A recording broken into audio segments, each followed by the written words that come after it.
documentales, nos volvemos a encontrar, es un placer estar aquí. Hoy vamos a recorrer las calles de Santiago de Chile, más que de Santiago de Chile, diversos lugares de Chile que fueron importantes para un gran escritor, uno de los grandes exponentes de las letras latinoamericanas, don Pablo Neruda, uno de los 6 premios Nobel que tiene nuestra región. Los otros, ustedes saben, son Gabriela Mistral, también chilena, Miguel Ángel Asturias, Octavio Paz, Mario Vargas Llosa, Gabriel García Márquez.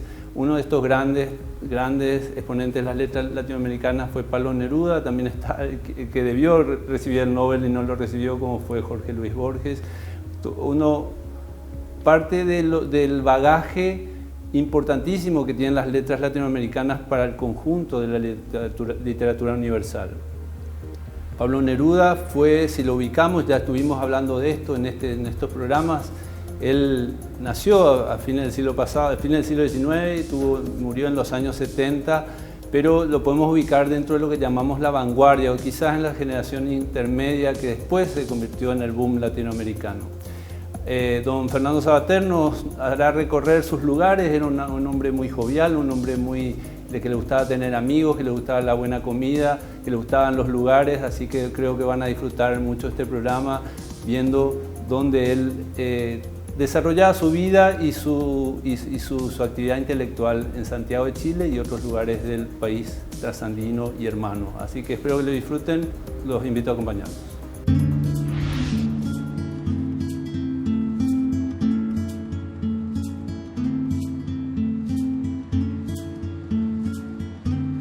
Santiago del Nuevo Extremo fue el nombre que le dio el conquistador español Pedro de Valdivia cuando fundó esta ciudad ubicada entre 2 brazos del río Mapocho y enmarcada por la cordillera de los Andes. Ubicada a casi 600 metros sobre el nivel del mar, es la capital de la República de Chile.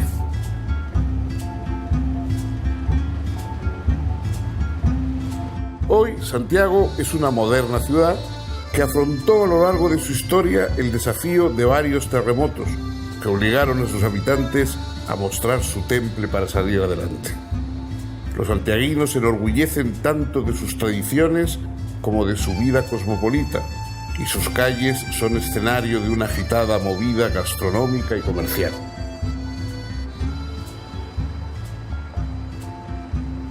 Acompáñenme a recorrer Santiago de Chile, los lugares por los que Pablo Neruda transitó y que fueron escenario de sus creaciones.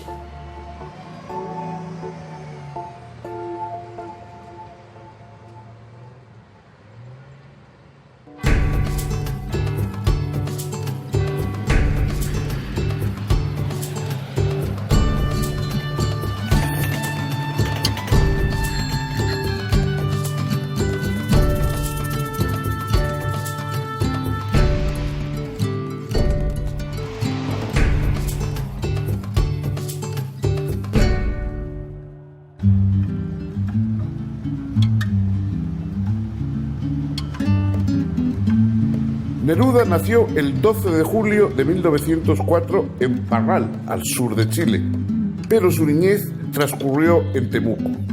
Era un niño curioso y callado, y en los largos días de lluvia que acompañaron su infancia, su rutina consistía en leer y en coleccionar insectos.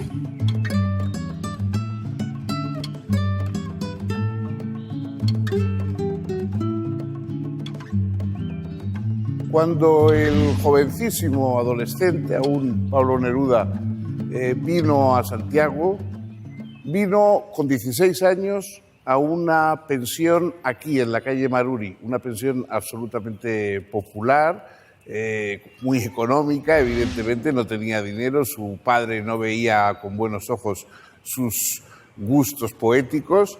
Vino aquí a estudiar pedagogía en la universidad.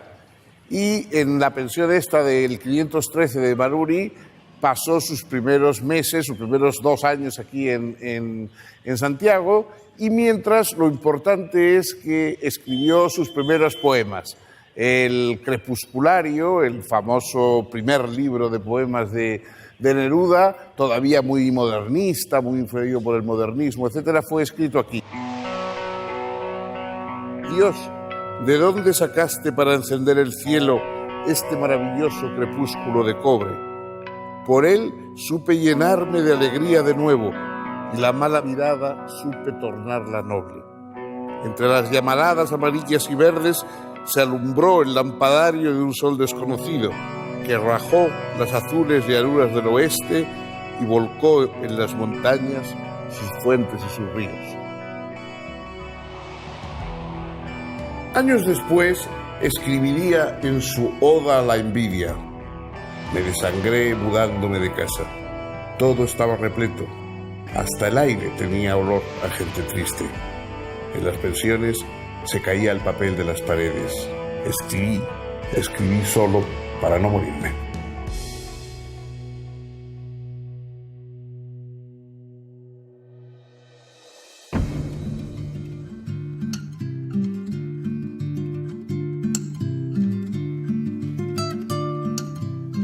Neruda gozaba de gran prestigio como poeta, pero le costaba vivir de esa actividad. Buscando un empleo que le permitiera subsistir, consiguió un contacto para iniciar la carrera diplomática. Sería el comienzo del viaje de Neruda por el mundo. En 1927 fue designado cónsul en Birmania. Al año siguiente fue trasladado a Ceilán y luego a Java. Allí conoció a Maruca, su primera esposa, con lo que se casaría en diciembre de 1930. Mientras aún estaba casado con su primera esposa, Neruda conoció en España a Delia del Carril. Delia le abrió las puertas de la intelectualidad española y fue artífice de la vida de Neruda durante 2 décadas. Vamos a visitar La Chascona, que es la casa donde vivió Pablo Neruda en Santiago de Chile. Es una casa hecha por él para sus amores, en principio, con Matilde Urrutia, muy original, con muchos rincones y que está impregnada un poco de la personalidad del poeta. Esta casa fue saqueada cuando el golpe de Estado de Pinochet contra el presidente constitucional Allende fue saqueada. Incluso hay un aljibe a la entrada que fue bloqueado de tal modo que se inundó gran parte de la casa. En fin, fue un enorme disgusto, entre otros tantos, desgraciadamente, que marcaron el final de la vida del poeta. Pero vamos a entrar a ver esta casa tan singular.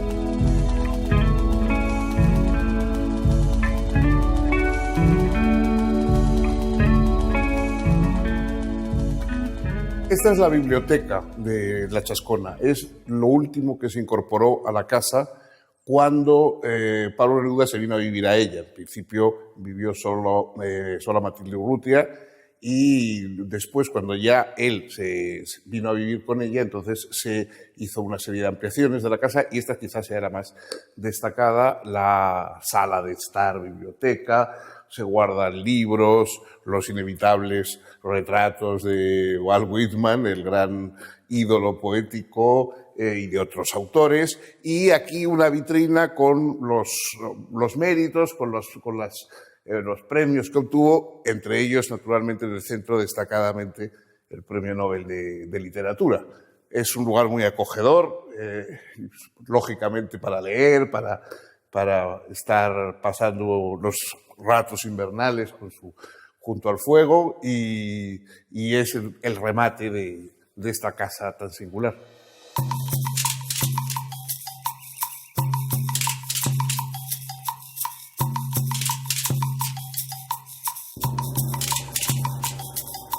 Neruda tenía verdadera pasión constructora, arquitectónica, esa especie de gusto por las colecciones, por la construcción, que de alguna manera se refleja también en su obra.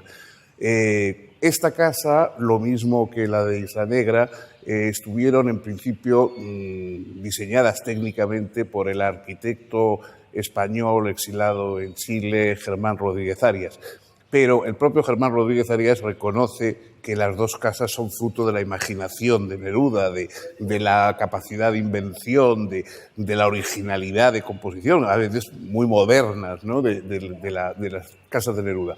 La casa en principio era solamente el living y el dormitorio, lo básico para albergar, como digo, esos amores, y después, cuando él se vino a vivir, pues se fue aumentando con el bar, con el comedor, con la biblioteca, etcétera. Todo ello en un conjunto muy poco convencional y muy original.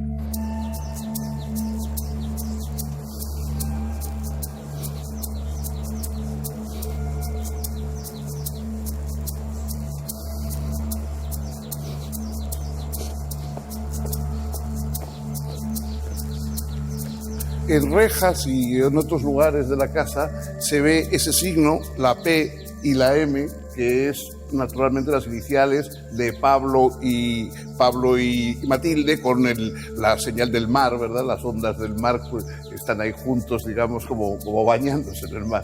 Y aparecen en diversos lugares de la casa porque, como digo, estaba hecha un poco para albergar el amor de ambos.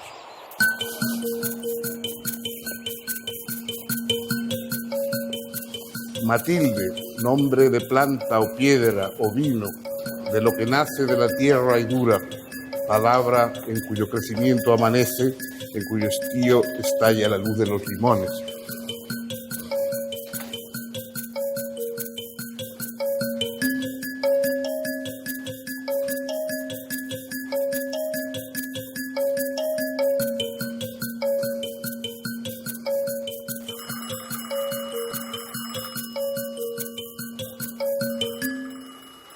Este es el living de la Chascona. Este es el retrato que hizo Diego Rivera, el famoso pintor y muralista mexicano, de Matilde Urrutia, la Chascona. Chascón en chileno es el que tiene un pelo muy abundante, revuelto, greñudo. La gran cabellera roja de Matilde Urrutia era la que hizo que Neruda la llamara la Chascona. En el cuadro de Rivera está ella, naturalmente, y esta segunda cara que es el perfil del propio Neruda, que aparece como una especie de desdoblamiento de Matilde Urrutia.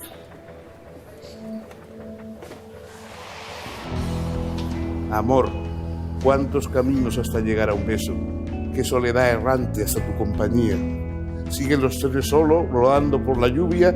En tal no amanece aún la primavera, pero tú y yo, amor mío, estamos juntos desde la ropa a las raíces, juntos de otoño, de agua, de caderas, hasta ser solo tú, solo yo, juntos.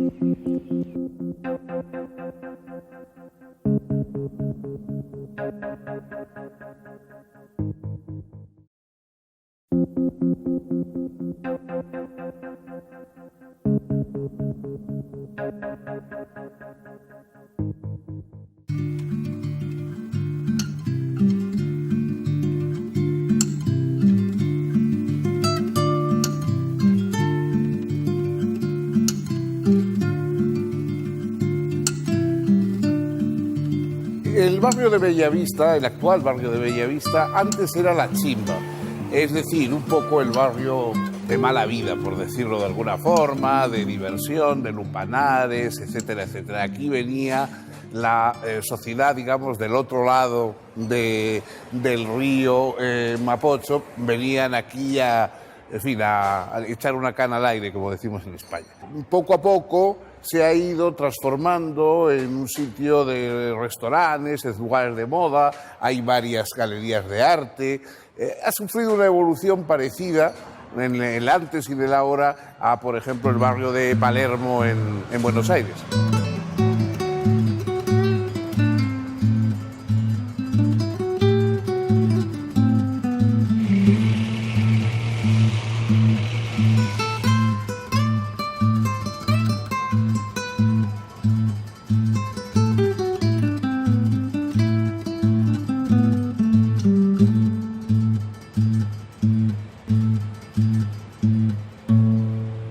Estamos en el bar-restaurante Venecia, un lugar típico del barrio de Bellavista santiaguino y además un lugar que está muy próximo a la Chascona y un lugar que frecuentó Pablo Neruda, que como hemos ya mencionado varias veces, era un hombre que apreciaba extraordinariamente la buena bebida, la buena comida y la convivencia, esa situación de compañerismo que se produce en torno a una botella.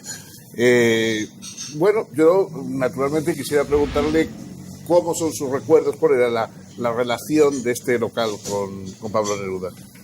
La relación de Neruda con el Venecia comienza con mi abuelo, porque mi abuelo era amigo de él. Mi madre en esa época trabajaba ayudando a mi abuelo y yo jugaba entre las mesas y yo conocía a Pablo Neruda. Yo tuve el gusto de conocer a ese insigne hombre que en esa época era simplemente un vecino, un gran amigo de mi abuelo. De hecho, él... ¿Qué le gustaba el tomar? ¿Qué le gustaba a él? A él le gustaba mucho la buena mesa, sí, por supuesto. Era un gran amante de la buena mesa. Y aquí además en Chile hay mucho de dónde elegir. Él amaba los perniles y el arrollado, eran los platos que él prefería acá. Atrás nuestro estaba la mesa en la que él se acomodaba, principalmente con sus amigos, porque en esa época el Venecia era solamente era un solo restaurante en el barrio, barrio residencial, solamente los vecinos, y tomaban también. Convivían, conversaban, jugaban al cacho, que es un juego típico nuestro. Y convivían con el resto de los clientes. Que pasaba tiempo aquí, pasaba horas, vamos, o por lo menos... Pasaba cuando estaba en Santiago. La verdad que su mundo se dividía mucho entre Santiago y Valparaíso y ¿Y era para él hombre de que venía por las noches o a mediodía o cómo? La verdad es que convivía bastante en las mañanas y en las noches. Más que nada, lejos del almuerzo, pero en las mañanas convivía antes mucho. Del almuerzo. Antes del almuerzo, era más bien a venir al aperitivo, lo que ustedes los españoles llaman la hora de tapas. Sí, exactamente. Entonces a esa hora él venía, convivía un poco, conversaba, tomaba algo de vino o alguna cosa. De repente mi mamá le pedía que por favor me sacara a pasear un rato porque yo era bastante travieso. Y porque él era un hombre de talante humorista, ¿verdad? Y le gustaba bromear y le gustaba... Y la verdad es que tenía un humor bastante especial. Era un hombre muy serio, pero con sus amigos se soltaba. Era como algo especial. Puedes verlo, por lo que me cuentan mis padres, yo en la noche no estaba acá, pero me decía que él en la noche explotaba de alegría, conversaba, amaba conversar con sus amigos. Aunque usted no lo crea, los extranjeros aprecian mucho más el arte y la forma de ser de Neruda que nosotros mismos. Bueno. Porque yo lo veo cuando llegan y se acercan a la placa donde estaba la mesa de Neruda y se sacan fotos y disfrutan y se emocionan de estar en un lugar donde estuvo Pablo Neruda, ¿ya? Y donde muchos chilenos se sienten y dicen, mira, aquí está sentada Pablo Neruda, así que bueno, qué bien. Bueno, nadie es profeta en su tierra, como suelen decir, aunque... Exacto.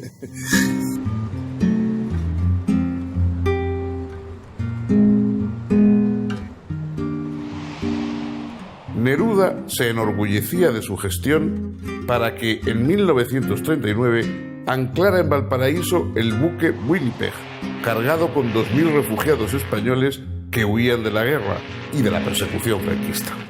Además de ser un hombre de letras, el poeta chileno era un convencido militante comunista.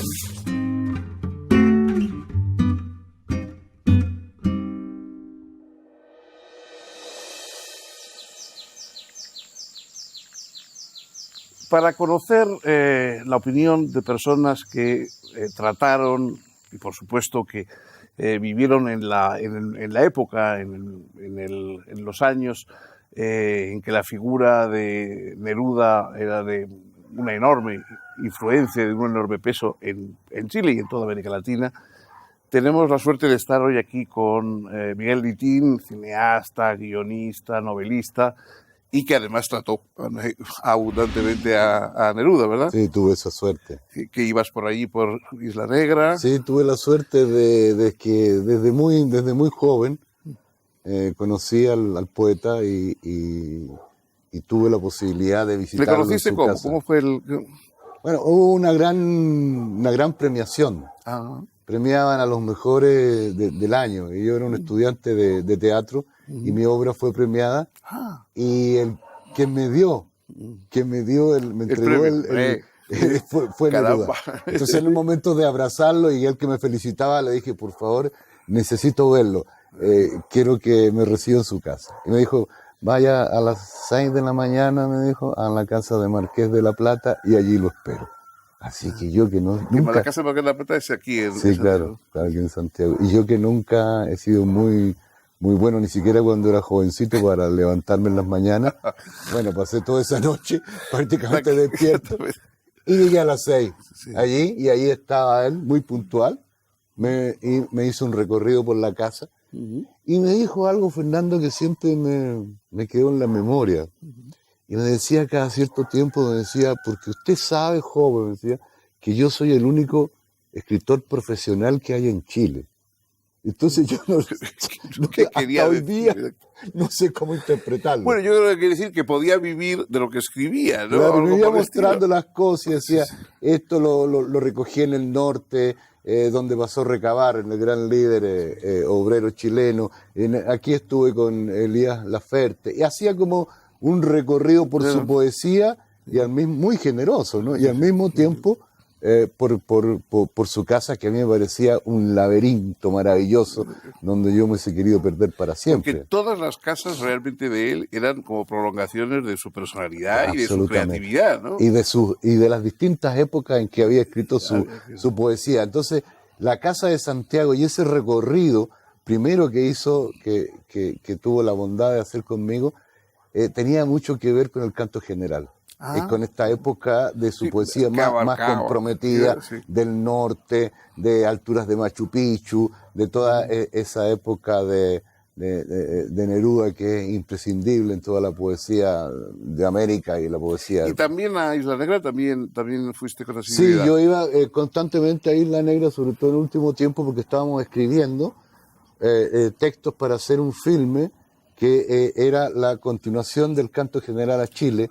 Eran 10 cantos nuevos destinados a proyectarse al aire libre en pantalla gigante. Y cuando estábamos, por ejemplo, en Isla Negra y él se iba a dormir sus siestas, que eran sagradas, yo podía, con el permiso de él, incursionar en sus cuadernos y en lo que estaba escribiendo. Y ver cómo escribía con letra verde y corregía con letra negra, se iban componiendo como verdaderos racimos de uvas maravillosas. Qué maravilla, claro. Sí, porque además esos textos tienen eso, el valor añadido de la inmediatez de la mano, ¿no? Y yo tuve además también la gran suerte por esa época de que yo estrené mi primera película, que era El Chacal de Nahuel Toro.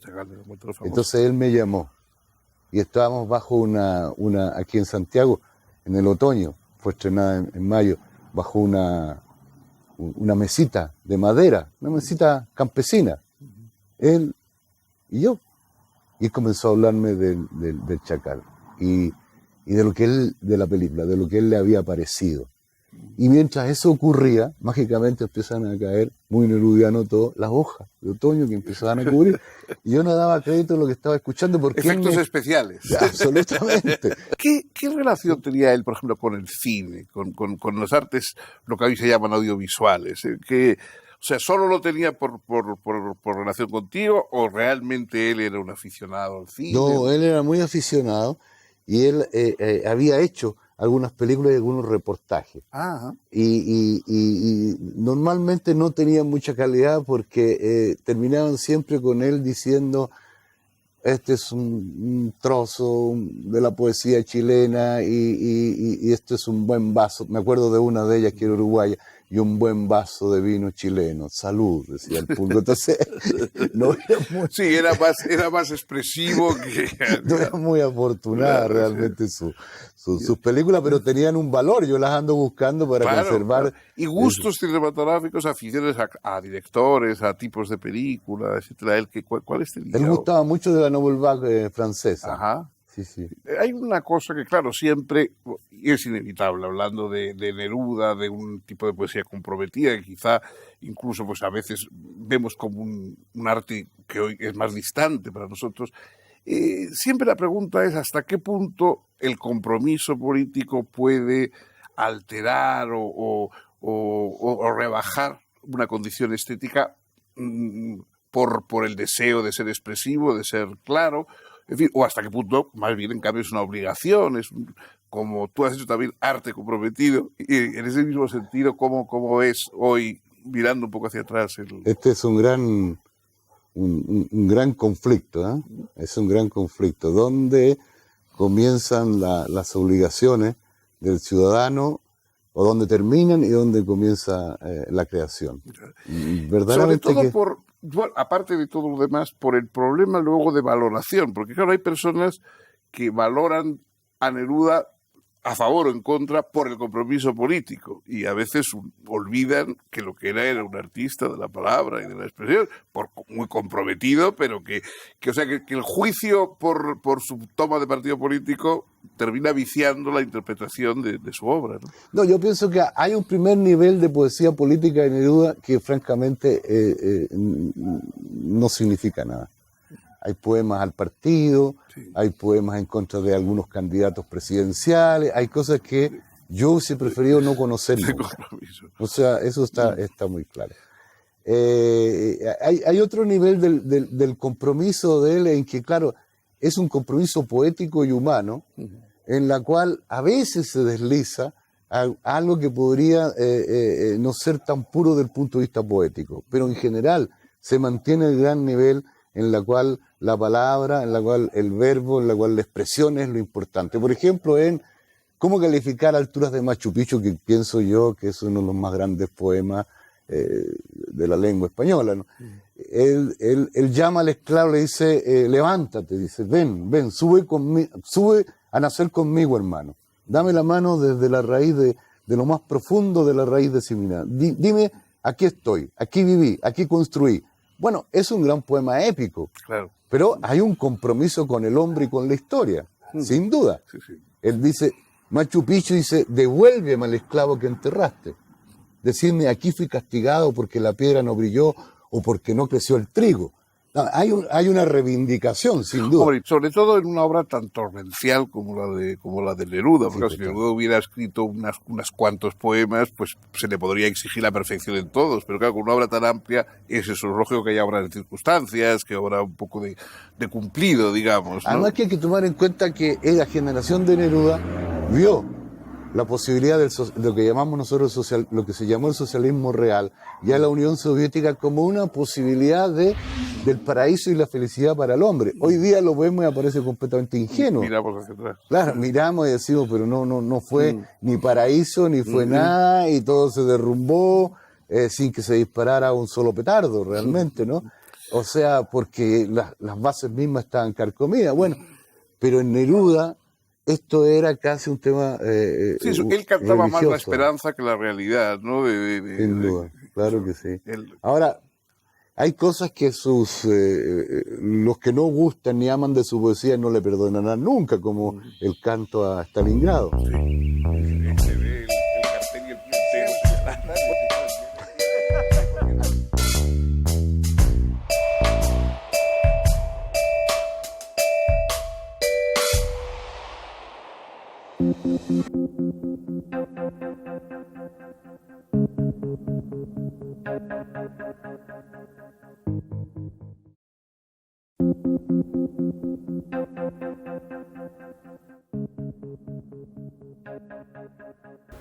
Don Pablo Neruda, además de un importantísimo poeta, fue también un gran narrador, un gran prosista, y lo demostró en sus memorias. Confieso que he vivido, un libro que se lo recomiendo, donde él expone de una manera magistral lo que es su vida. Él dice que mucha gente fotografió más y vivió menos, y en ese libro lo dice, y finalmente, pero él expone ahí lo que fue su vida, porque él, además de un escritor, que fue un gran activista político en un momento muy álgido de la vida política de nuestra región. Él fue de izquierda, fue miembro del Partido Comunista, se murió poco después poquito después de la caída del derrocamiento de Salvador Allende por parte de Pinochet en lo que después generó la dictadura militar en Chile. Continuemos entonces conociendo más de Pablo Neruda y de sus lugares en Santiago de Chile y en otros lugares del país hermano.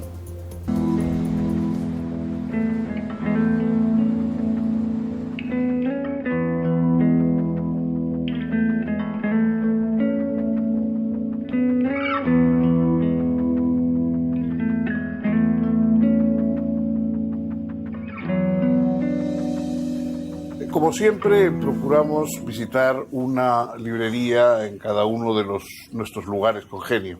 En este caso aquí en Santiago, donde estamos rastreando la gran figura de Pablo Neruda, estamos en una librería, Metales Pesados, y tenemos la suerte de poder aquí hablar con Sergio Parra, que nos va a informar un poco de la actualidad de Neruda, porque quizá, ¿verdad?, todos... Bueno, inevitablemente, claro, para mí mi Neruda es el Neruda de mi adolescencia, ¿no? Pero claro, pasan los años y la gracia que tienen los clásicos es que continúan siendo actuales para otras generaciones, ¿no? Sí, bueno, Neruda pasó por una generación, Neruda fue muy importante, una generación que fue bajo la dictadura. Neruda, que parte de nuestra generación lo conoce, ¿no?, de alguna forma, emblemáticamente bajo la dictadura, como no un poeta político, sino una figura emblemática junto con Allende, ¿no?, que mueren en el momento del golpe. Allende muere en el golpe y Neruda muere el 23 de septiembre en el golpe. Entonces, caímos en la melancolía. Es decir, la muerte de Allende, la muerte de Neruda, se inició por una generación completa, de alguna forma de melancolía, no política, ¿no?, la melancolía de ciertos ideales, de una poesía, digamos, de vida, con Allende y la Neruda. El final de una época, como suele decirse. Exactamente. ¿No? Entonces, después, bajo todo ese periodo, Neruda es retomado por toda una generación de poetas, lectores, ¿no? En la transición, vuelve a la transición, en la democracia en Chile, y Neruda de alguna forma desaparece del escenario, y se empieza a musealizar y de teorizar, ¿no? Empieza a hacer las ediciones, empieza a circular masivamente Neruda, ¿no?, porque bajo la literatura estuvo prohibido. Entonces era una cosa como de buscar a Neruda, el Neruda prohibido, de alguna forma que estábamos todos de alguna forma secuestrados en un país y éramos todos clandestinos, ¿no? Entonces Neruda también era como clandestino también, y toda esta figura como Víctor Jara, todo eso. Y después ya dentro de la democracia, y Neruda, lo que aparece de Neruda son la Fundación Neruda, y aparece Isla Negra, Casa Isla Negra, Sebastiana y La Chascona. Neruda se transforma en una figura más del turismo cultural de la transición, ¿no? Entonces la transición lo que hace es de alguna forma también secuestrar, ¿no?, esta figura de Neruda y despolitizarla, porque las transiciones tienen que ver con un cierto acuerdo. Claro. Y cuando las democracias llegan a acuerdo con el enemigo, digamos, que se forma de la dictadura, era sacar todas estas figuras que fueran problemáticas para la democracia. Y una figura que era problemática para el transcurso de la democracia era Neruda. ¿Y qué salida tienen los libros de Neruda, aparte de esos intentos de recuperarlo musicalmente, etcétera? Como libro, como lectura. No, Neruda se sigue vendiendo como un poeta ya. Más extranjeros llevan Neruda. O sea, yo creo que de los que son lectores de Neruda fuertemente son brasileños. Ajá. No es brasileño que no pase y no lleve un libro de Neruda. Qué curioso, sí. Algo del desconocimiento, la ciencia, que hubo una edición acá en Chile. En 1948, Neruda fue acusado de injuriar al presidente González Videla, desaforado de su cargo de senador y perseguido por la justicia. Pasó a la clandestinidad y vivió de casa en casa, participando en la política de oposición, mientras trabajaba en su libro Canto General. Tú eres la patria, pampa y pueblo, arena, arcilla, escuela, casa, resurrección, puño, ofensiva, orden, desfile, ataque, trigo, lucha, grandeza, resistencia. Después de un año clandestino en Chile, Neruda cruzó a caballo la cordillera de los Andes hacia Argentina y de allí pasó a Uruguay, donde se embarcó hacia Francia.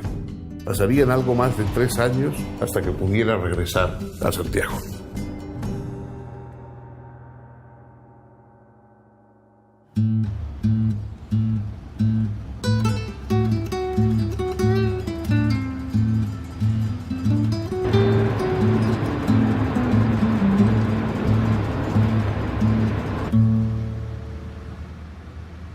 Estamos en la casa de Isla Negra, que era casi un poco un lugar del corazón de Neruda. Él aquí estudió parte de su obra, recibió a sus amigos, coleccionó objetos marinos y de otras procedencias y finalmente incluso está enterrado en este hermoso lugar, en esta especie de acantilado sobre el Pacífico, que tiene unas vistas extraordinarias y que es un lugar de un encanto y de un arrobo especial. Pero bueno, Enrique Segura nos va a contar un poco todo lo que hay que saber sobre esto, porque él lo conoce extraordinariamente bien. Pues bien. Yo creo que me parece que el arquitecto que hizo tanto la Chascona como la Casa de Isla Negra era un exilio español, ¿no? Germán Rodríguez Arias, me parece, que es un amigo de Neruda. Un amigo de Neruda. Bueno, en la primera parte de la casa no hubo parte de arquitectura, no hubo arquitecto. Era la cabaña que había. La cabaña. Y de ahí empezó Neruda a hacer los planos él mismo, a hacer él de arquitecto, un poco de maestro. O sea, que él proyectó... Él proyectaba. Y a medida que pasaba el tiempo, los maestros iban construyendo la casa. Todavía está Rafita con nosotros, que tiene 85 años, y al cual él bautizó del poeta del martillo. Un hombre muy especial, un hombre con una cara de trabajador, de cansancio, y él construyó casi las 3/4 partes de la casa. Siempre jugaba con los maestros, era una cosa importantísima. Terminaba, por ejemplo, de servirse una cazuela, un típico plato chileno, tomaba un hueso redondo y le decía, incrústalo en la pared, Rafael. Se lo aprovechaba. Y él, vamos a ver después, terminaba una botella de vino en el comedor y esa botella se incrustaba en la pared como muestra de que festejó con algún expresidente o con un diplomático. Todo tenía relación con la vida. Todo tenía relación. Y todo lo hacía muy simple, era una cosa muy... Era como un juego.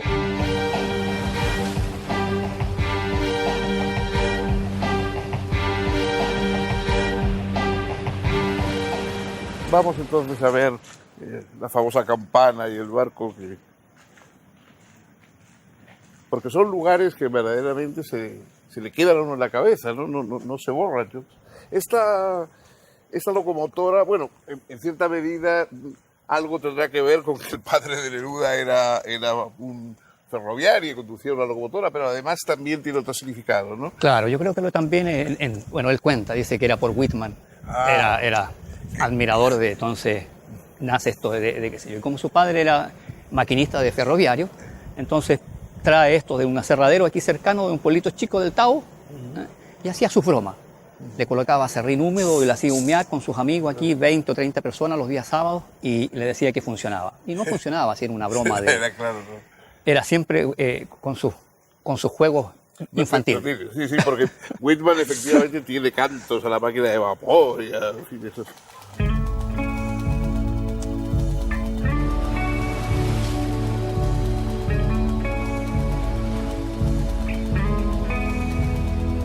El barco me parece que era donde él a veces recibía y servía copas a los amigos. Claro, porque el barquito tenía aquí unas escalitas para subir y se sentaba con todos sus amigos. Él preparaba los tragos en el bar. Él era un gran barman, ¿no? Claro. Y después él se vestía de mozo, se pintaba con un carbón unos bigotes. Claro, y los atendía y después cuando estaba a la ría se sentaba, le decía, parece que estamos todos mamados, decía, estamos mareados. Claro, porque vamos navegando. Y no estaban, claro, y no, estaban mamados con el licor. Era con el licor, no con el barco. Claro, no con el barco. Y las campanas están puestas como un saludo a los barcos cuando pasaban. Ajá. O sea, que podían sonar. Claro. Y con el viento. Él jugaba, nunca. Estas campanas, está más bien dicho casi al último, porque él siempre tuvo un campanario solo aquí con una campana grande. Entonces él escribía en un tronco que tenía aquí en la esquina y hacía sonar la campana cuando, en forma de saludo. No lo iba a escuchar jamás un barco. Claro, Pero era como de saludo de tierra a mar, de un capitán de tierra, soy yo. Claro. Imaginario hacía su juego. Sí, porque era una persona muy festiva, muy hospitalaria. Y aquí esta campana es de un pueblito cercano de aquí, de un pueblo que se llama Alhué, de campo, un pueblo de campo. Y se rumoreaba mucho de que esta campana había sido sustraída por él y unos amigos. Pero resulta de que el dueño de ese fundo, que después se fue haciendo terrenos y parcelas, se había caído la campana y se partió, que todavía está atrizada ahí, y le dice a Neruda, te vendemos esta campana, pero junto con el cura párroco. Y de ahí, claro, y de ahí nosotros después, con todos los dimes y diretes, qué sé yo, se llegó a la conclusión de que había que mandar a hacer esta misma campana para devolverle al güey la campana. Exactamente. Pero y el párroco. El párroco ya no se le puede devolver.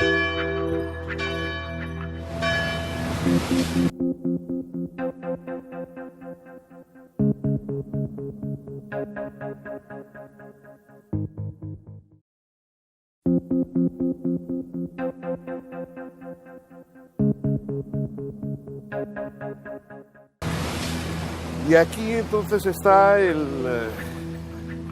la tumba, que bueno, él eligió el lugar, ¿no? Y bueno, todos los lugares son aquí con una vista extraordinaria, pero quizá esa proa ahí es el lugar todavía más excepcional, ¿no? Bueno, en Neruda yo creo que aquí se tendría que haber inspirado muchas veces. Antes estaba aquí erguida la medusa, que era el mascarón más grande que tiene adentro de la casa. Sí.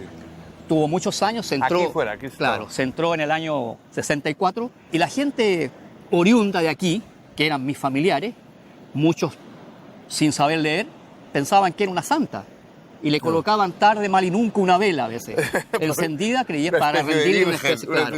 Y Neruda se reía porque decía, por Dios, la gente decía, ya los trataba como mi gente, decía. Él sabía que tenía que darnos un baño más de cultura a todos nosotros. Y así fue pasando, las nuevas generaciones salido, ahora ya casi todos, trabajamos 43 empleados aquí en la fundación, todos por ende conocieron a Neruda.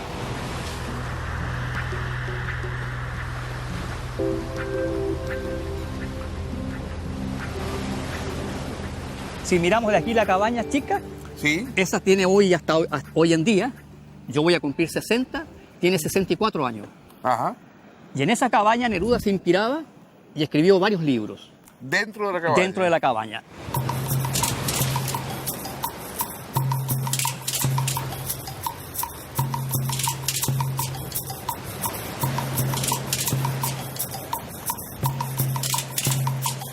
Por aquí bajaba él. Sí, por esta... Claro. En aquellos tiempos no era tan... tenía pasamanos y qué sé yo. Y siempre después, como al mediodía, un poquito antes del mediodía, había siempre como un pequeño tentempié. ¿Al año cuánto pasaba aquí?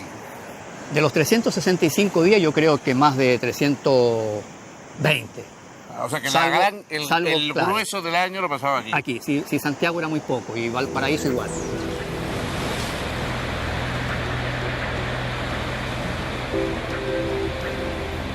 Bueno, pues entonces vamos adentro.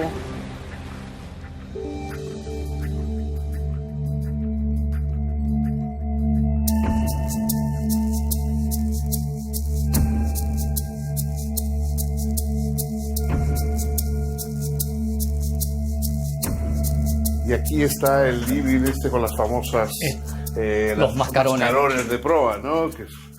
Yo creo que este fue el lugar donde que más él se sentía cómodo. Claro, es que es un lugar enormemente acogedor. Claro, y aparte de que esto en el invierno, con el fuego. Con el fuego, todo era otro calor de hogar. Y con esta ventanal, ¿no? Qué maravilla. Este es la medusa. Esa es la famosa, la que claro, estaba... famosa afuera, erguida ahí, mirando el mar siempre. Qué cara más bonita tiene, Esta es preciosa, esta es la María Celeste. Sí. Esta tiene su encanto. Sí, es los ojos de vidrio. Tiene que un aspecto casi de virgen renacentista, ¿verdad? No, y Neruda con su joda siempre él, molestando a la gente, le decía que esta lloraba y qué sé yo. Y era imposible que llorase, ¿no? Sí, claro. Pero resulta de que con la chimenea encendida, con la humedad, de repente... Se le formaba un claro, poquito de claro, y daba la impresión... muy, muy especial el... Es muy, muy bonito, realmente. Y luego este lugar, ¿verdad? ¿Qué lugar para tertulias, para tomar una copa, para...? Era bien especial. Neruda era de siesta. Neruda terminaba de almorzar, algunos amigos íntimos se quedaban aquí en el living, los demás en los patios. Neruda era especial, a las 10, 11 de la mañana recién estaba como para levantarse. Y después que ya él se levantaba, tomaba su bastón y bajaba por el dormitorio y miraba al tiro hacia donde está enterrado. Era como una obsesión que tenía que él era como un magnetismo. Sí. Siempre llegaba a ese lugar en la mañana. Y salía de pasear y paseaba. Exacto, y saludaba a sus amigos. Los amigos más íntimos entraban aquí al living cuando recién llegaban. Los demás tenían que esperar en los patios.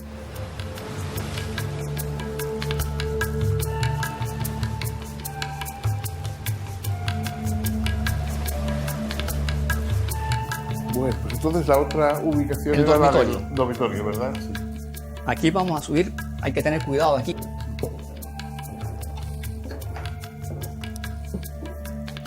Qué vista, ¿no? Eso es.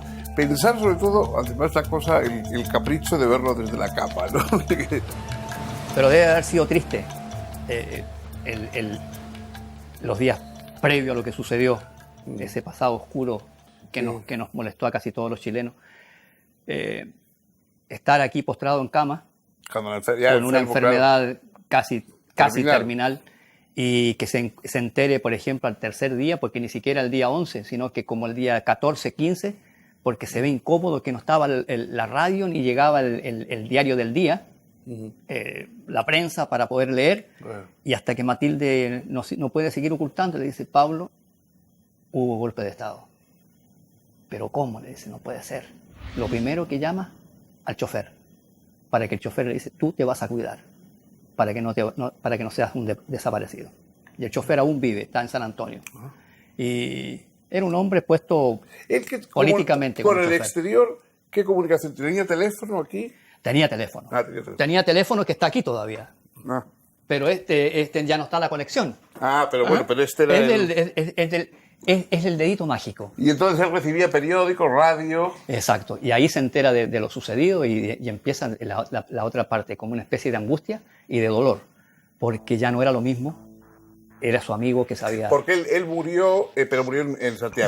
En Santiago. ¿En claro. Sebastián o dónde? No, él muere en la Clínica Santa María. En la Clínica Santa María. Sí. Alcanzó, después que lo llevan de aquí, duró 2 días y medio, 3 días en la clínica.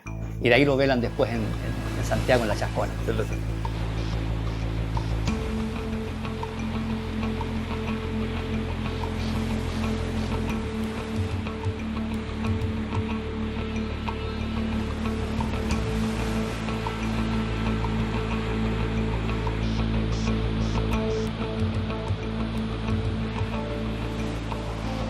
El 11 de septiembre de 1973, un golpe de Estado encabezado por el general Augusto Pinochet derrocó a Allende y dio comienzo a una dictadura basada en la represión, asesinatos y persecución política. En ese oscuro panorama, Neruda murió en Santiago de Chile el 23 de septiembre. Miles de personas presenciaron su funeral, desafiando la prohibición de hacer de ese acto una ceremonia pública y de concurrencia masiva. Sin duda, entre las casas de poetas que hay en el mundo, Isla Negra tiene un lugar singular. Es verdaderamente algo excepcional por su ubicación, por la vida que se guarda en ella. Hemos pretendido mostrársela a ustedes.